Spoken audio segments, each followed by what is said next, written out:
Welcome back to Gunners. Hey, Maggie, thank you so much. It's great to be here. Always a pleasure. It is awesome to be here. That's why we keep coming back. That's right. That's right. Hey, we've been filming for a couple hours now about a lot of different topics, but there was something I wanted to ask you because you love guns more than most people. Even people that love guns don't love guns as much as you love guns. I have an appreciation for firearms. So I just have a question, because you're around them all day, every day. We went to SHOT Show this year. You're always out shooting. Is there one gun that there's this one gun that you really want? There's a few. I'm not gonna lie, there really are a few. Sure.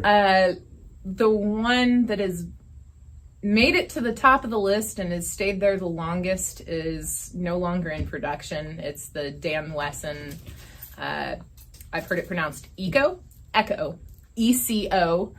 However you put it, it is a very slim 9mm is my preferred plinking caliber of choice in a 1911 format. It holds 8 rounds of fun plus 1 in the chamber, and it just melts in my hand so perfectly every time I pick it up. And the 2 that I was fortunate to shoot, I thoroughly enjoyed my trigger time with both of those firearms. So I would put that on my list, and I know I'll find one eventually. It'll be the previously loved baby of my dreams. and it will make its way to me at some point in my future. I don't know whether it's gonna walk through the door at some point even this year, or if I'll be 95 and going, that's my gun.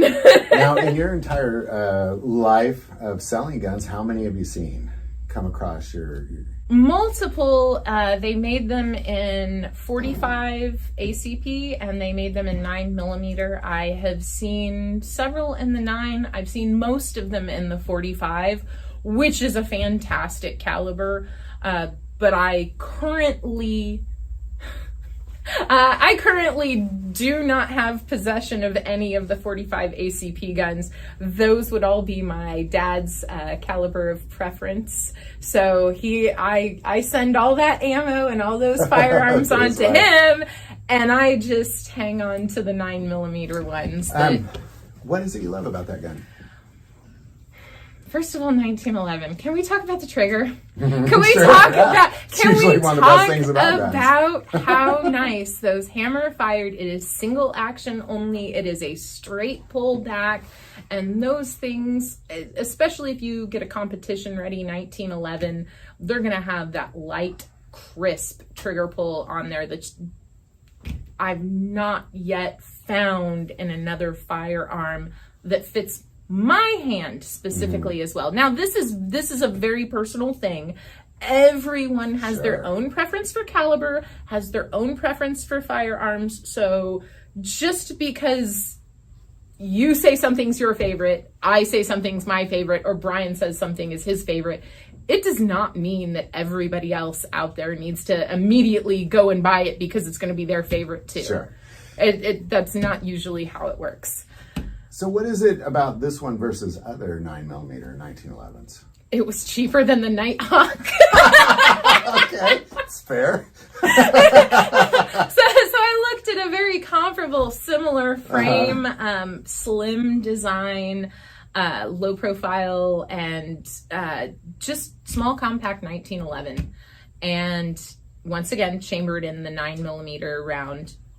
And that particular firearm came in amazing for the reviews, but at a lower price point than anything else I was looking at purchasing.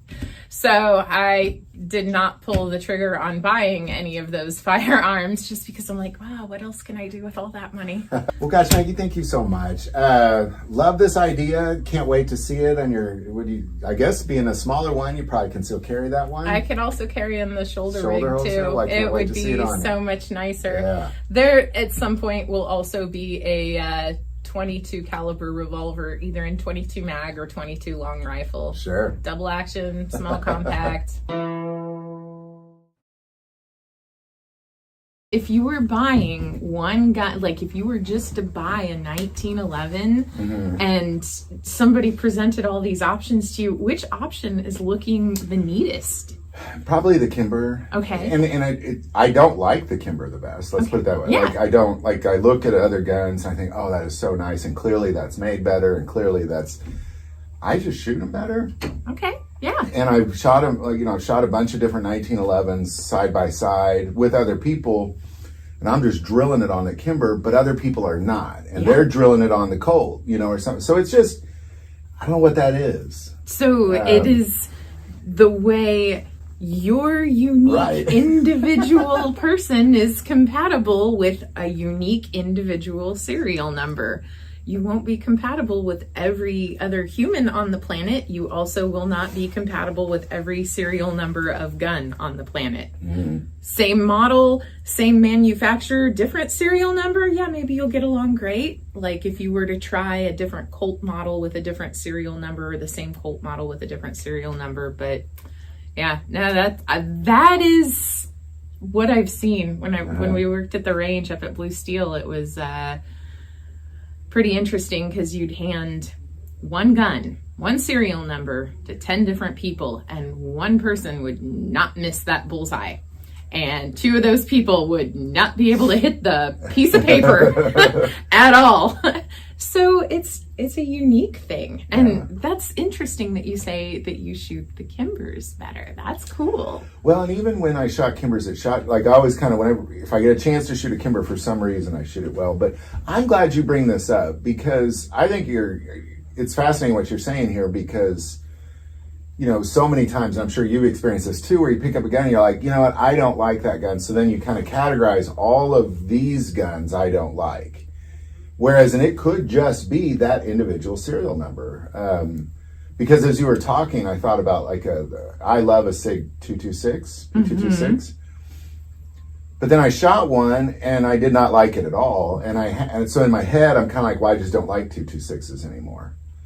But that was like an older one from Germany. I think it was even 40 caliber, so I'm glad you say that, because we do. I think we all do subconsciously. Once we've done it once, we're like, I don't like that. Yeah, nope, I'm not going to try it again. Look at how many people were told to eat something when they were a child, and now decades later, they're like, I still don't like it. I tried it once when I was 4 years old, and that was it. And here I am, half a century later, and I have never tried it since then. Well, you might like it now. Try it later. Try it a different way. Because even if you let's say I shoot a 226, we'll just stay on that. Well, they've had so many different. They made them in Switzerland, then they made them in Germany, then they made them in North Carolina, or wherever they made them in the United States. So obviously, there's going to be huge variables at each step along the way. So I'm glad you brought that up, because I remember one time when I was 4 and I ate a pizza that had mushrooms on it, and I threw up. It hit my gag reflex, and I said, no more mushrooms at all, period. That was it. I've actually broke up with a girl over mushrooms. I hate them so much. And it's a true story. Maybe another video. But then recently my brother made a veggie burger out of garden picked mushrooms, and what I had hit the gag reflexes on, so you're talking 1970s can of those slimy mushrooms, So in my head they're all bad, but then recently I'm like, you know what? Maybe I've been thinking about this all the wrong way. So you're right, and guns are the exact same thing. Or if maybe I know someone who has a very deep appreciation for Kimber handguns, specifically their 1911 series, and he does own one of the smallest size 1911s in a in a 45 caliber. It's they call it the Ultra. Is their smallest size. Yeah. Now, is it a micro 9? Is that what No, it's not. So it's actually a proper 1911. It's a proper 1911. It would just be what is considered the officer size. Gotcha. Yeah, so you're... I know what you're talking about now. I tell people it's 1911 sizing and gun sizing is kind of like the way you go to different coffee places and order different sizes of coffee. It's still a small, a medium, or large. Or extra large. Some people call it different things. Oh, you want and then they call it by some other name, and you're like, yeah, I just wanted this. I kind of size. refuse to do that. I want an extra large. Yeah. Like, I don't care what you call it, but it needs to be an extra large. Yeah. Yeah. More coffee is always better. Or just the larger size format of guns. This gentleman has this amazing Kimber Ultra Carry. It is small. It's in a 45. It shoots flawlessly.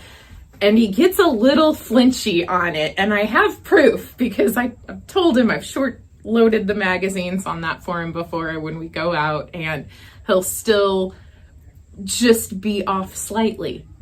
Just that particular size and caliber of 1911. If he goes up to the next size, the Commander, or goes up again another size to the full size, he's nuts on and can't miss.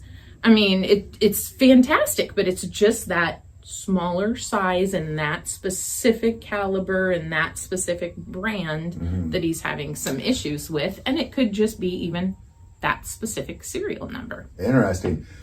Especially being a 1911 that this person you're talking about shooting 1911s, because I can relate to that as well. I definitely can relate to. There's certain guns that I do get nervous about shooting. I don't know why. Usually the heavier calibers, when I break out like a 44 Magnum or something, I'm a little, all right, here goes. But I've also, and I'll go back to the 226, same thing. Even now, like if I was to buy a 226, I wouldn't buy one from Germany, for example. But the next guy might say, but those are the best ones. Yes. The ones from Germany are the best ones. And then I just have to shoot one, to see. Just try it out. So I'm really glad you brought this up. But here's the thing. It may be the best gun for that person. They're not wrong. Right. That is their best gun. And that's why the comments will light up when you do something that's like, oh, this one's the best, this one's the best. And everybody will say, oh, but you missed all of these. Or yes, I agree. Or no, I disagree. Because there's no one size all perfect fit for everybody. Right. It's just what fits you, what fits you, what fits me. That's all anybody cares about is your specific Cinderella fit. Absolutely. And that's why there's such a wide variety of firearms too, because there's such a wide variety of people. Yes. Yeah. Don't discount your options before you've actually looked into everything. There's so much to look for. So yeah, I'm glad we had that talk about that and kind of. Absolutely. And just to close out, because even like when I do gun reviews, sometimes if they're malfunctioning and stuff, that's a whole different story. But, I'm going to reflect back on the time we had all those 1911s laid out. There was one guy, he kept making them jam. Like, I'd shoot it didn't jam. Somebody else shoot it didn't jam. He'd shoot it every jam. single time. Yeah. And so it was really, and you see, and there had to be this conversation where you need to, push forward, pull back, hold tight. Then it didn't jam. So it really is, because if that guy was doing a gun review, he'd say, well, this gun is terrible. It jams. Exactly. And so some of it can be fixed if you have somebody that's there on site going, okay, yeah, I see what's happening here. Here's how you get around it. And it may be something that just that particular person either is a skill that they haven't learned yet or picked up. Good skills make good habits. So keep brushing up on those skills and making good habits of them, and it'll get easier. Absolutely. Obviously, it can't all be bad, but I'm sure there are some firearms that guy could pick up and be just fine with too, straight out of the box and never have an issue. Yeah, absolutely. So I'm glad we had this conversation. So in the end, people are different, guns are different. What works for this guy might not work for you. What you hate, he might love. That kind of thing. And it can be like you can watch like one YouTube reviewer's whole catalog and agree with everything that they say and still have one thing in there that's like, yeah, he did it just fine, but I can't replicate this to save my soul, and I'm terrible at it. What gives? All the other advice has been great. Yeah. So don't, just because maybe one or two things don't go your way, don't just write it off. Keep trying. Keep trying. Keep trying. Keep trying. You can always tell when you walk into a store and it's run by somebody who's very tactical. Like you just, right when you walked in, it's all about tactical. I'm having stuff, flashbacks to the SHOT Show where like I felt so out of place because I didn't have a single pair of tactical pants in my wardrobe. No, it's strange. Like, I mean, I'm like walking around going, I am not dressed right. Yeah, for this. I forgot to tell you the dress code for SHOT Show is all tactical gear. It really is. Like, the more Velcro you have on you and the more zippers, the better. The cooler you are. Absolutely. Absolutely. It is a coolness factor. Yeah. Now, for the record, I've been going for 4 or 5 years and I've never worn tactical stuff to SHOT Show. Like, I won't succumb to that. Good for you. Because I don't wear that stuff. It would be kind of cool to show up for SHOT Show in like cowboy action gear or something like that. Like something so. I think it'd be very acceptable. It would be to some degree. Just the fact that it would be so anachronistic because everybody's looking at the modern stuff and modern is very tactical looking. Right.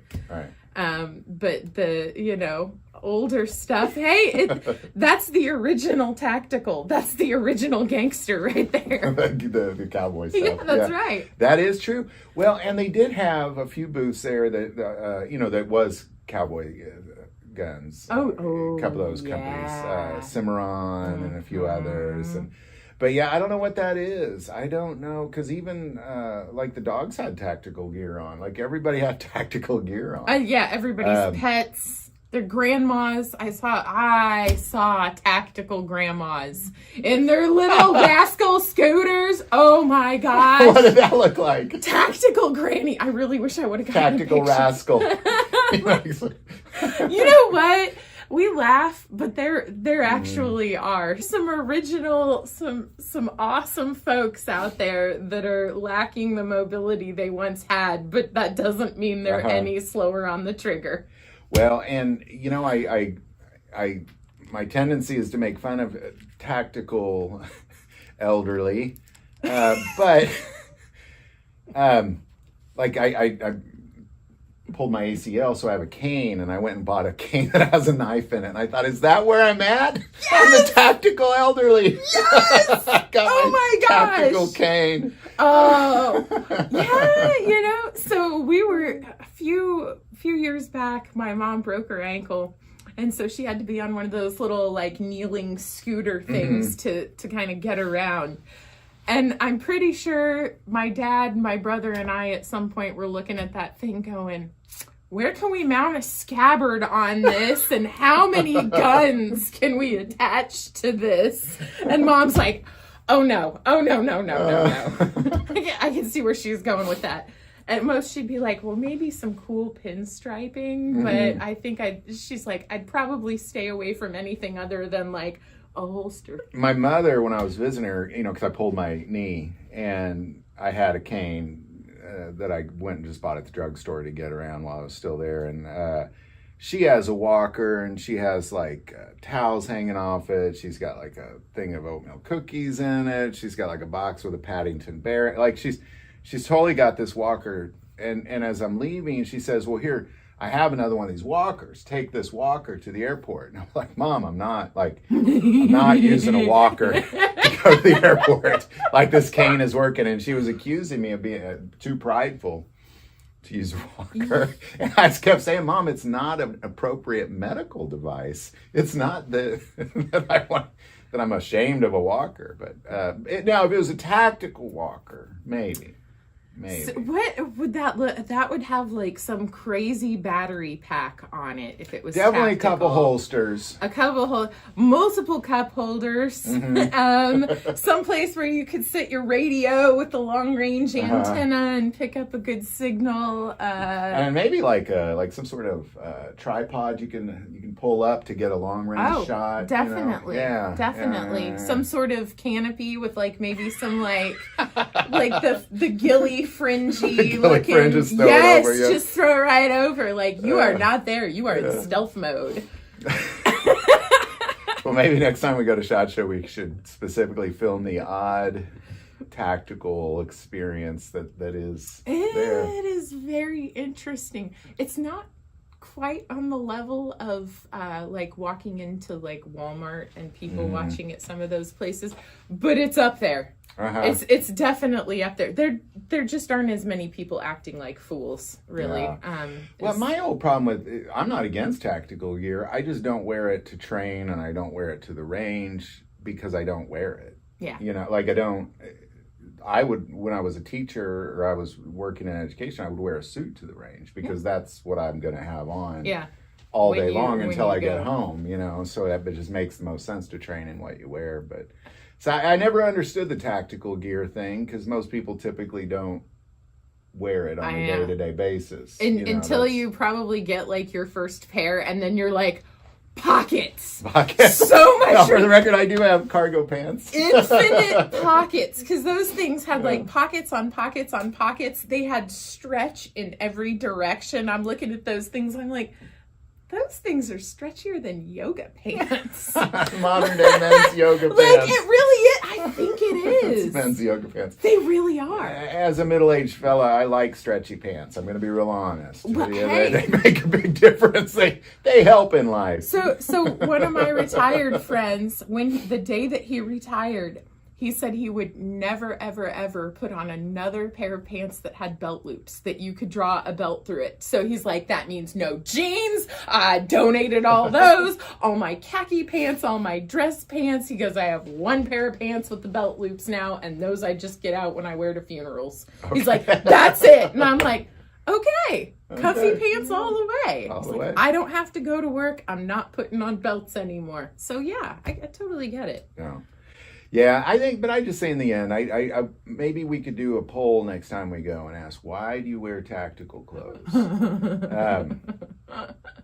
The pockets. Unless, now, of course, there are a lot of people that work in military and police industry, and I totally understand if that's what you do on a day-to-day basis, and that's your gear, that's what you wear. I just don't understand it otherwise. The pockets. It's 10 out of 10. I do get the gotta pockets. be the pockets. It has to be. That's what the draw is. Either that or the stretchy pants. Yeah, I get the stretchy pants. That I do understand. Stretchy pants and pockets. That's where it's at. That's pants of the future. They're stretchy and they have pockets. That's right.